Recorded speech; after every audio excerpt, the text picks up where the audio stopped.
Hello and welcome. So guys, this is video number 2 of a new series here. It's a limited series here on the channel where I will be sharing with you 6 fragrances and I will be reviewing them in detail for you.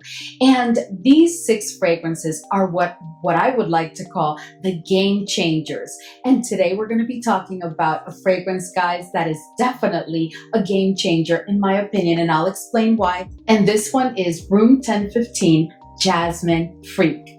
Now, Jasmine Freak was just launched now in 2025, maybe about a month or a month and a half ago. I picked it up immediately and I've had the opportunity to try it and test it. And I'm ready to give you all of the details today.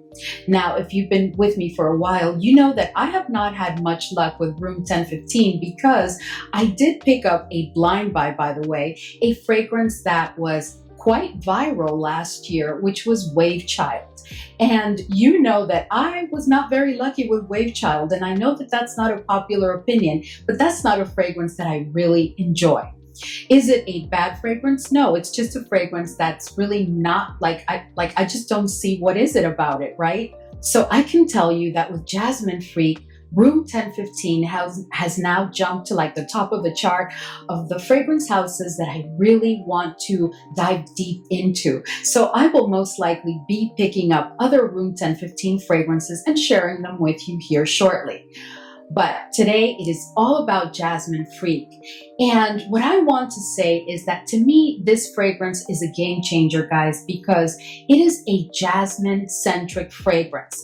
And jasmine is a white floral. And white florals, if not done right, can be quite overpowering in a fragrance and even heady. They can give you a very strong headache. So when I heard Jasmine Freak, and I knew that jasmine was supposed to be the note of, like, there's other notes obviously, but the main note of this fragrance, I was like, oh, I don't know about that. But I decided to give it a try anyway. And I have to tell you that I have no regrets. But let's go into this fragrance. But before we do so, if this is your first time here, I'm Arahi, and I'm your fragrance concierge because I'm totally committed to creating the best fragrance experience for you.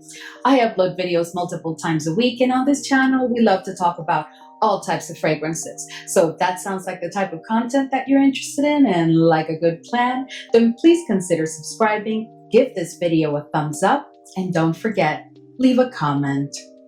Let's go, fam. So Jasmine Freak, guys, is a fragrance that opens up very like fresh, spicy, and sweet and fruity.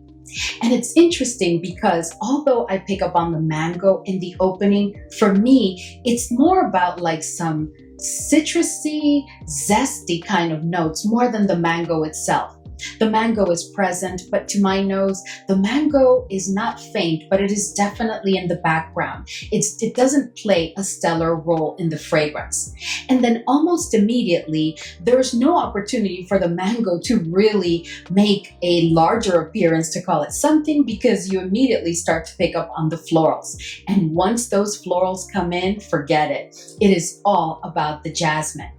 Now, in this fragrance, I don't just pick up on the jasmine. I pick up on a bouquet of florals, and we'll talk more about that in detail now. But in the opening, it's almost like they want to set the tone and let you know that although there's a bouquet of florals, the jasmine will be the center stage star of this fragrance. The fragrance continues to evolve and you start to approach and even enter that mid of the olfactory journey. You're going to find that the jasmine is definitely in control, but you start to pick up on little sniffs and hints of tuberose. Now, at least to my nose, there's still a bouquet of florals where the jasmine is in the lead role and now the tuberose is inserting itself. And the tuberose does come in quite strong, not as strong as the jasmine, but it is definitely a tuberose that is very much present. And at times it's like supplementing the jasmine. It's not necessarily like a step ahead of the jasmine, but it's not next to the jasmine, but it's almost there because I pick up on the tuberose clearly.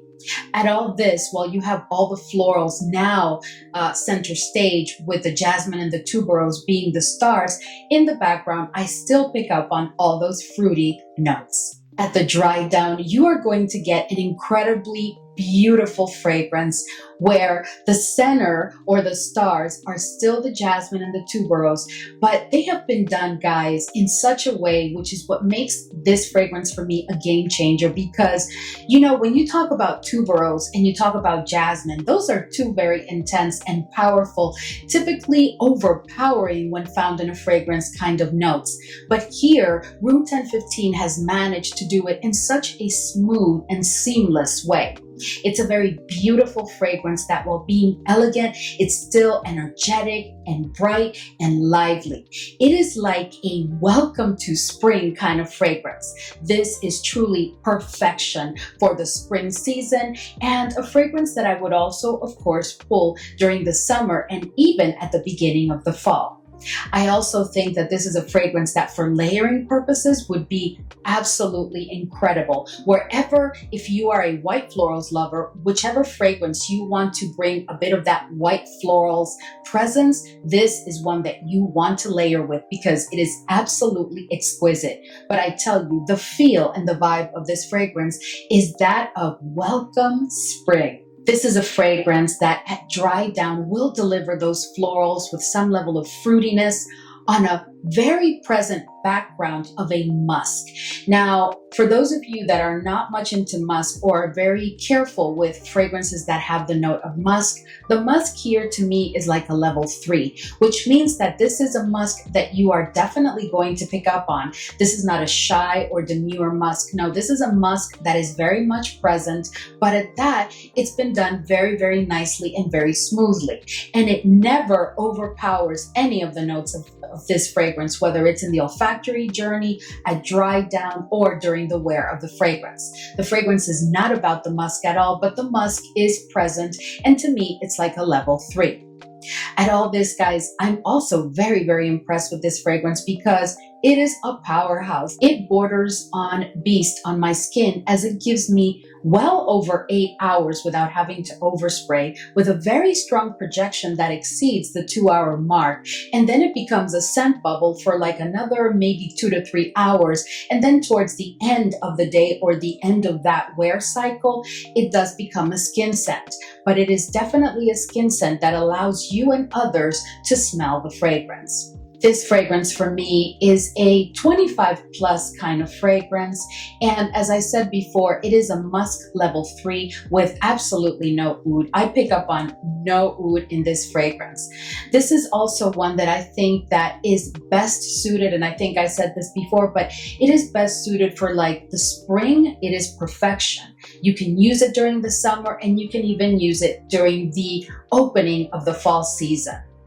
But this is also a fragrance that you could use for layering with those very intense, kind of darker fragrances that you would use during the fall and the winter if you want to bring a white floral accord to your other fragrance. Curiously enough, to me, this is a fragrance that's unisex, but leaning heavy to the feminine side.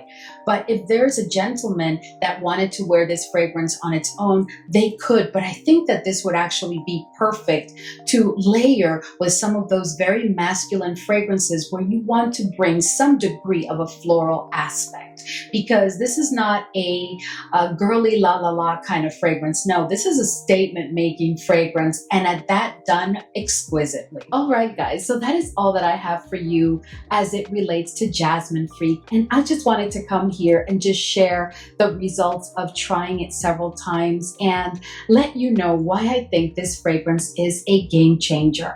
I think that this has been done so exquisitely, guys.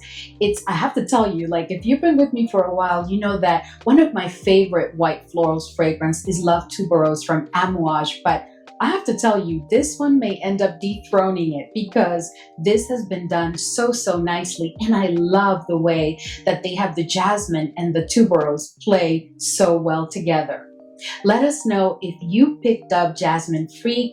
Have you tried it? Have you tested it on skin? What are you getting? How do you feel about it? I'm very curious, and I'm sure the rest of the fam would like to know. Thank you so much, guys, as always, for hanging with me today, and I will see you all in the next video.